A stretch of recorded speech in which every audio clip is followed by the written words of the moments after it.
Welcome to the video on the real cost of sending money overseas with digital dollars versus traditional wires. First, we will set the stage by clarifying what stablecoins promise and where traditional rails still dominate. Then we will progressively unpack off-ramping friction, crypto debit cards, and established remittance competitors. By the end, you will have a practical decision framework to choose the right tool for your use case. Here's today's agenda.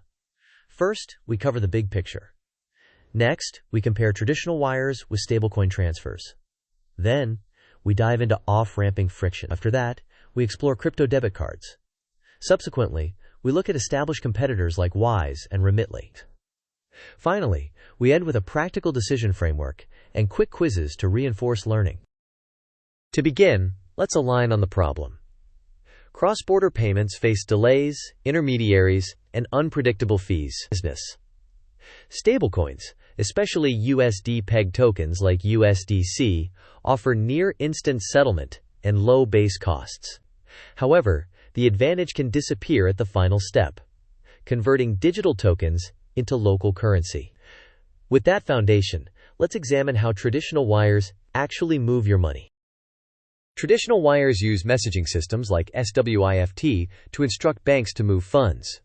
First, your bank sends a wire to a correspondent bank or network. Next, those intermediaries apply their fees and exchange rates. Then, the recipient bank receives the instruction and posts funds. Throughout, compliance checks may trigger delays. Consequently, you face multiple fees, variable FX spreads, and time windows ranging from hours to several days. Stablecoins such as USDC are pegged one-to-one to the US dollar and live on blockchain networks. First, users acquire stablecoins through an exchange or on-ramp provider. Next, they can transfer tokens across borders nearly instantly, often with low network fees. However, the core issue emerges when converting stablecoins back into local currency. Without reliable local liquidity and compliant off-ramps, recipients cannot easily pay for everyday expenses. Therefore, we must focus on off-ramping to understand the true cost. Off-ramping is the process of converting stablecoins into local fiat.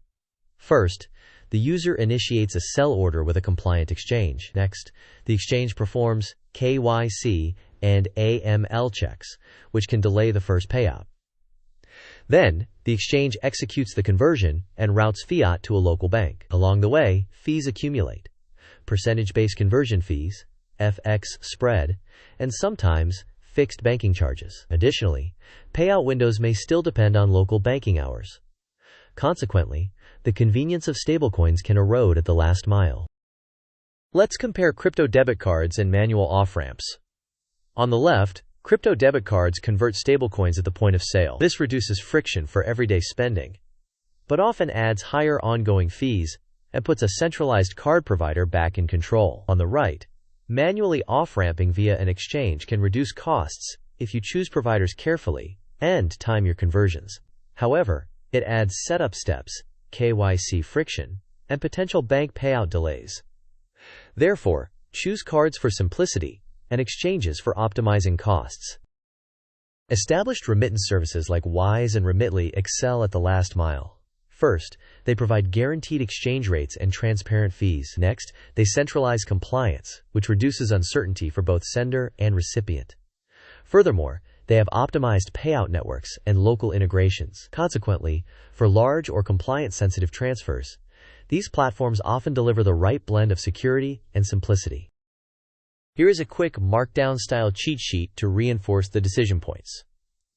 First, if speed is paramount and you can manage setup and compliance, stablecoins fit well. Next, if you prize simplicity and regulatory certainty, centralized remittance services are better. Additionally, if you want to avoid manual off-ramping for everyday purchases, crypto debit cards can help. Finally, be mindful of the full cost stack, including network fees, exchange fees, FX spreads, card markups, and bank charges.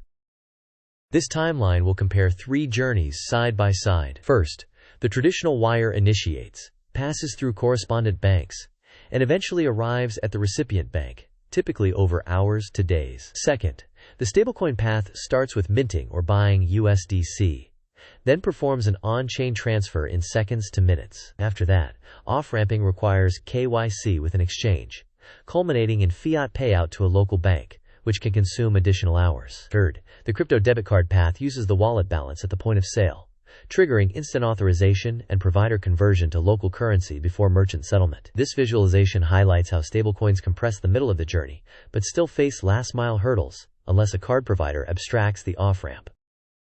This table provides illustrative ranges. First, Wise and Remitly often complete in minutes to hours with transparent pricing that includes a service fee and FX spread. Next, stablecoins settle on-chain within seconds, but off-ramp conversion and bank payout reintroduce costs and time, typically adding between a fraction of a percent to over 1% plus any local banking charges. Finally, crypto debit cards provide instant spending at the point of sale, but may bake in 1 to 3% effective fees or spreads. These are indicative values only and vary by corridor, provider, and market conditions. Here's a practical guide. First, choose stablecoins when speed and cross-border reach outweigh setup complexity, especially where local banking is unreliable. Next, choose Wise or Remitly when you need regulatory certainty, predictable fees, and a strong last mile. Then, consider crypto debit cards if you prefer everyday spending without manually off-ramping, accepting a possible ongoing spread. Finally, do not hesitate to mix methods across corridors or amounts to optimize your results. Question: which step most commonly erodes the speed and cost advantage of stablecoin transfers in real-world use? Options: A. On-chain transfer time. B. Off-ramping to local fiat. C. Wallet creation. D. Stablecoin peg mechanism. You may pause the video now to think about the answer. We will discuss the answer in the next section of the video. The correct answer is B. Off-ramping to local fiat. This step often adds KYC and AML checks, fees, liquidity issues, FX spreads, and bank payout delays, undermining the fast and cheap on-chain segment. Question: for large transfers under tight regulatory scrutiny, which option is usually the path of least resistance for most users? Options: A. Pure P2P stablecoin transfer with cash pickup. B. USDC transfer with local OTC desk conversion. C. Established remittance platforms like Wise or Remitly. D. Crypto debit card at multiple merchants. You may pause the video now to think about the answer. We will discuss the answer in the next section of the video. The correct answer is C. Established remittance platforms like Wise or Remitly. They integrate compliance, offer guaranteed rates, and focus on last-mile delivery, which makes them suitable for larger, regulated transfers. These are the core takeaways. Stablecoins offer fast, low-cost settlement on-chain. However, off-ramping introduces meaningful friction. Crypto debit cards simplify spending, but add ongoing spreads and reintroduce centralization. Established remittance services often win in compliance-heavy scenarios with proven last-mile delivery. Therefore, choose based on corridor, amount, and whether you value speed, simplicity, or regulatory certainty. To summarize, if you prioritize speed or you are dealing with unstable banking environments, stablecoins can be powerful, provided you can manage the off-ramp. If you prioritize simplicity and regulatory clarity, established services like Wise or Remitly typically deliver better outcomes. Ultimately, each method carries explicit and hidden costs, so optimize based on your corridor, amount, and priorities. Disclaimer: this video is for educational purposes only and does not constitute financial, legal, or tax advice. Regulations, fees, and availability vary by country, provider, and time. Always perform your own due diligence and consult qualified professionals before making decisions. Thank you for watching.